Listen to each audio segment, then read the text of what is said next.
Hi, everyone. Well, you want to taste a 4-grain bourbon, aged 9 years, in a really nice looking bottle? Well, we got it right here. We are going to taste Penelope Barrel Strength Private Select, aged 9 years. This product was released in October, this past October, and I started to see them shortly afterwards in liquor stores near me. Now, Penelope's been a really hype brand. Some people think it's worth the hype. Some people think it's not. My own experience with Penelope has only been, well, it's actually been 2 times. I had Penelope toasted in a bar first, and I thought it was okay. And then the one and only bottle of Penelope that I purchased and reviewed back in July prior to this was the Penelope Barrel Strength, the regular Barrel Strength, and the red label over here. And my review of that, and you can go back and see it, I kind of did a 2-part review. My initial review was good.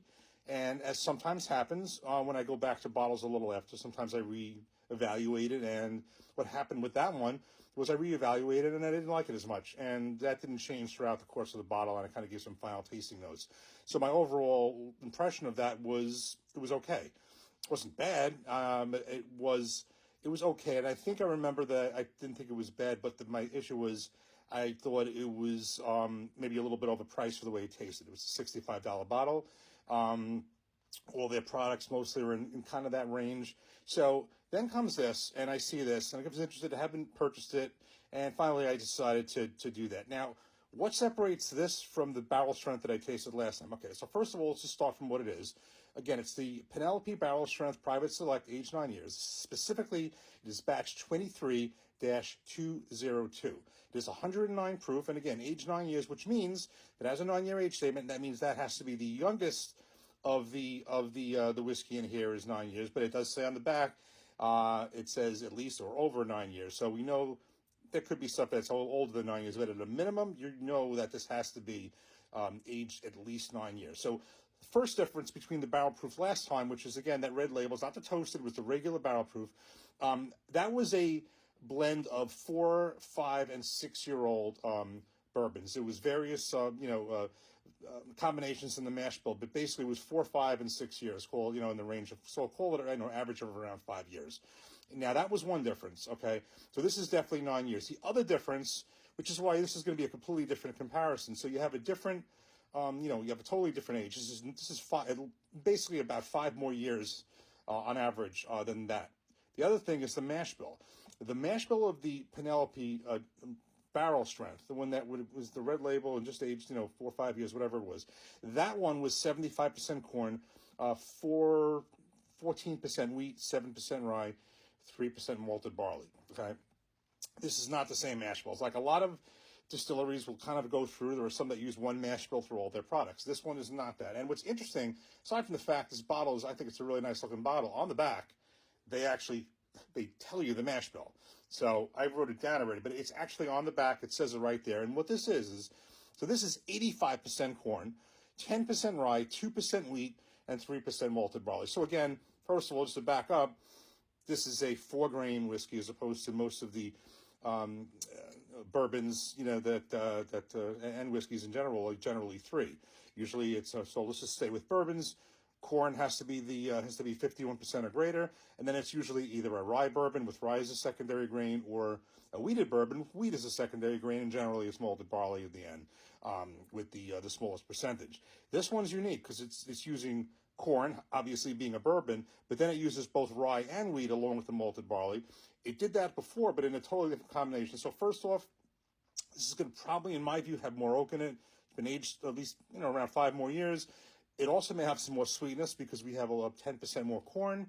And at the same time, I think it might have more spice because instead of that 14% wheat, this one has 10% rye. So there's a lot of different factors in here that are going to be playing into this. So I bought this figuring it's not going to be the same whiskey that I tasted last time I thought was okay. Because if I thought that, because at that point I wasn't really set on buying another Penelope product. I've heard some really, some good things on some other bottles, but for me, I wasn't, running out to buy it until I saw this. So, and the other thing is, just one last thing before we crack this open. This is distilled, they say, in Indiana and Kentucky, and this is from MGP. Now, this is the first I believe this is the first major release since Penelope was acquired by MGP. And I believe by doing that, that acquisition enabled them to kind of tap into some older barrels. Well, now it's actually distilled there, as opposed to just being sourced, and they were able to tap into some older barrels, hence the 9 years. So let's crack this open and see how good this really is.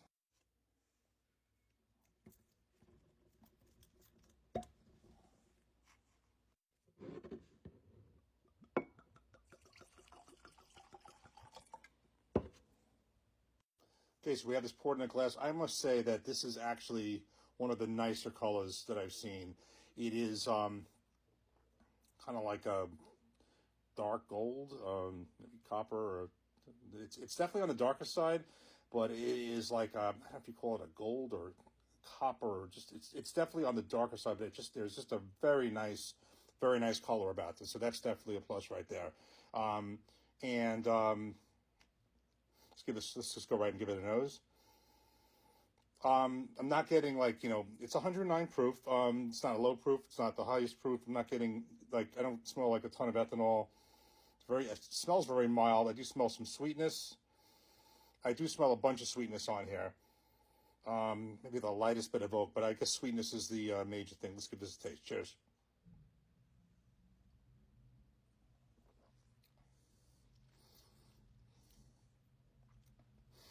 That's very good. That's very, very good. I'm getting a little bit of heat. Definitely nice. I kind of going to the finish because I'm kind of tasting the palate part and tasting the finish at the same time. There is a presence of oak here. This definitely has a little bit on the palate. You tell it has some age to it in terms of the oak, but it's mixed with sweetness. There's a lot going on. I happen to have another taste. This is very good.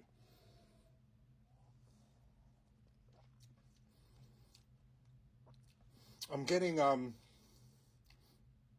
there's a mixture of sweet and oak, a little bit of heat, nothing crazy, and a bit of spice. Now this I definitely have. Now this is only what did I say this was? This was 10% rye. So as far as the rye part, let's just stick with the rye, which is providing the spice. 10% rye would be considered a low rye bourbon. But again, compared to the other Penelope, it's higher. I'm just first thing that comes to mind is again like Buffalo Trace doesn't have an official mash bill, but people feel that their low rye mash bill. I think that's their mash bill, and the one would be around 10% rye, whereas the two is a little higher. So you're getting a little bit of spice from the rye, but there's a sweetness here that I think is from the high corn content of 85%. And it's very hard to detect the softness of the wheat because it's only 2% in the malted barley. So combined with the wheat and the barley is only 5% of this. So it's a sweetness, oak, age. I think this is very good. I want to see if when I get into this more, if I feel that way as I get further into it. My initial impression is very good. The proof point versus the other one, I'm not sure if the regular barrel strength 112 proof. This is 109 proof. I'm not sure if the different batches, I'm assuming, may vary in proof. This is the only one I've seen, and I've seen this in a few different stores. It's all been 109 proof. I'm not sure if it's the same batch, but if it is, that's it's all been 109 proof. This is I think there's a lot of good. I'll just basically sum up the list. I think this is very good. There's a nice bunch of flavors coming from the different elements in the grains. I think the age is playing into this very nicely. This is definitely a deeper, richer taste. It is certainly a richer color. So I think the aging has done this well from what I remember the regular barrel strength being. And again, we're only talking about 3 different proof points, so it's basically the same proof. This is a more, I would say, a more sophisticated taste, a deeper taste, a better taste. And I think it's a great play of the oak, the sweetness, and the different mash bill in this one. So this is a good one. Cheers. Take care.